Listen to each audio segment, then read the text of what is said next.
Hi, I'm Gardener Scott. I grow kale in the garden and we eat it a number of different ways. One of our favorite ways to eat it is by baking it and making chips. Join me as I make kale chips.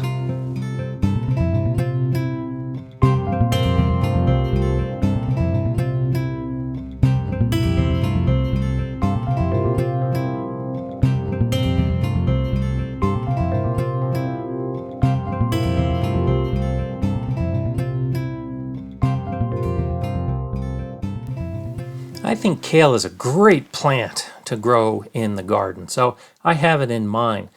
And by just harvesting the outer stalks, the plant continues to grow and continues to produce more stalks, more leaves, which gives more opportunity to make kale chips.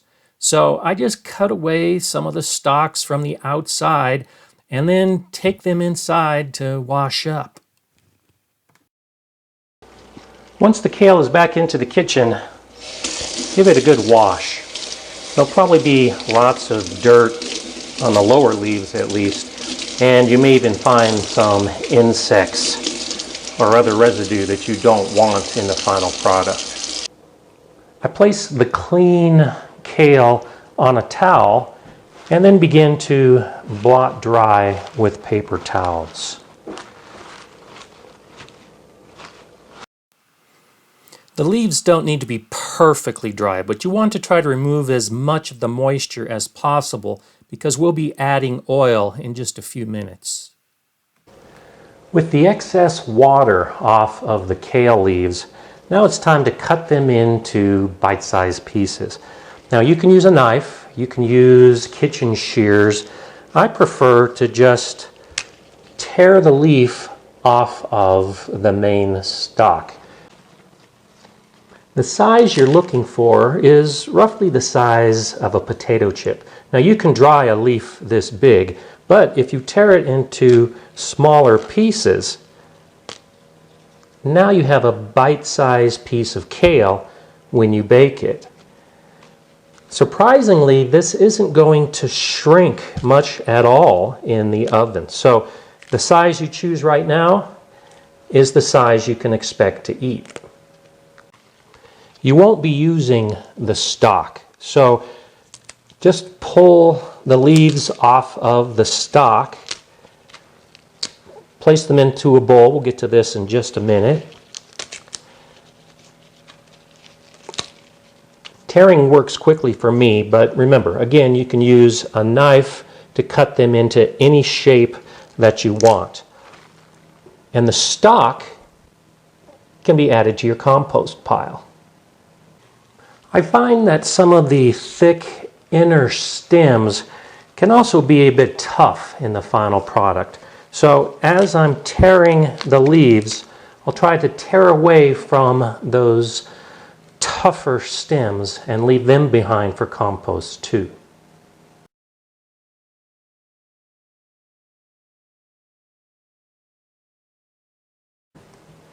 After the leaves are in the bowl, now it's time for the hardest part of this entire process, deciding how you're going to flavor your chips.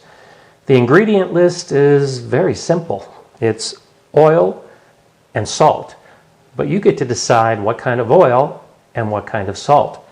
I'm using an organic olive oil, and I'll be using a sea salt. With the leaves in the bowl, just pour your oil over the leaves. It's just a drizzle. You don't need to soak the leaves, just enough to cover. With the oil on the leaves, now we just want to mix up the leaves and the oil. Try to get them as covered as possible. I'm using my clean hands, but of course, if you don't like the feel of oil, you can use gloves.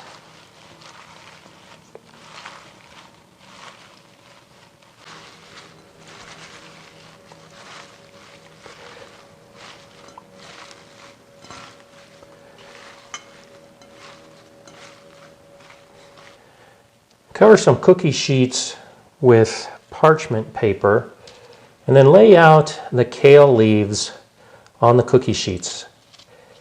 You want to try to give enough space between the leaves so they're not touching. Continue this process. If you've got bigger sheets, you can use bigger sheets. I'm just using a couple small ones, and I'll be doing this in a few batches.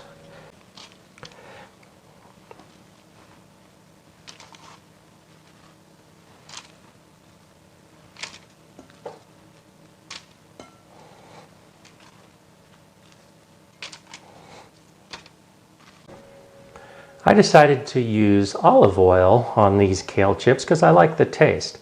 You're welcome to try many other types of oil, whatever your favorites are. You could use walnut oil, you could use coconut oil. All of them will add a slightly different flavor to the finished kale chips, so feel free to experiment.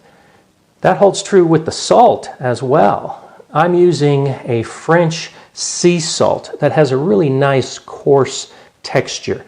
You can use pink salt, red salt, black salt. Whatever the salt is that you use, you can expect that it also will add a unique flavor to the finished kale chips.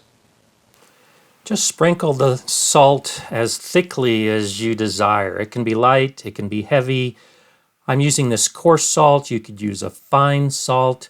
You could actually use pepper or red pepper or any other type of seasoning you want at this point.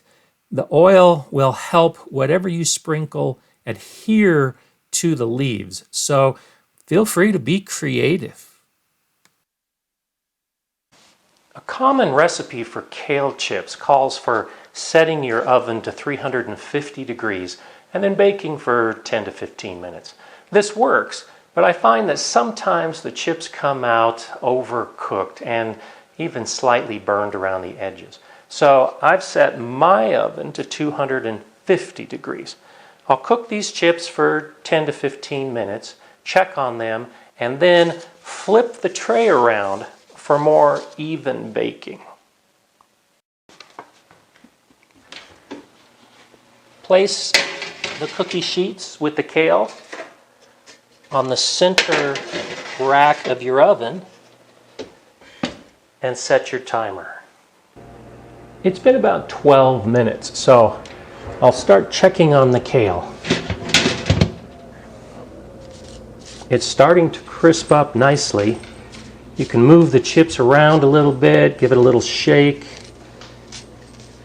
and then I'll put it in the opposite direction for finishing up the baking. Another 10 minutes should do it.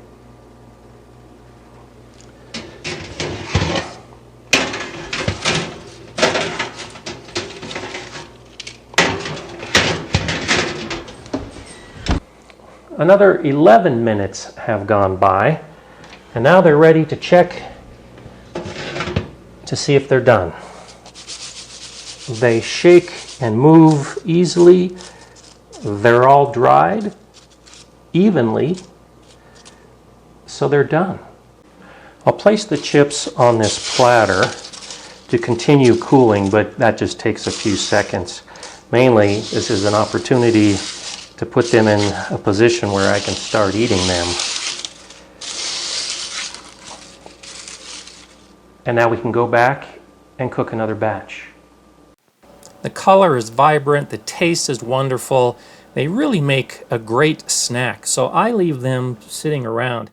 And don't be surprised if someone else sneaks in and steals a few as soon as you make them. You can eat the kale chips right away or store them for 2 to 3 days like you would potato chips.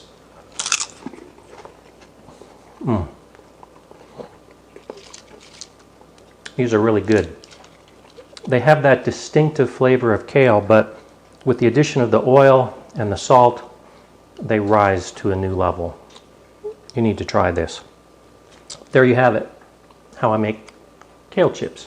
If you have any comments or questions, please let me know below. If you haven't subscribed to the Gardener Scott channel, you can do so now. And if you like the video and kale chips, you can give me a thumbs up. I'm Gardener Scott. Enjoy your kale chips.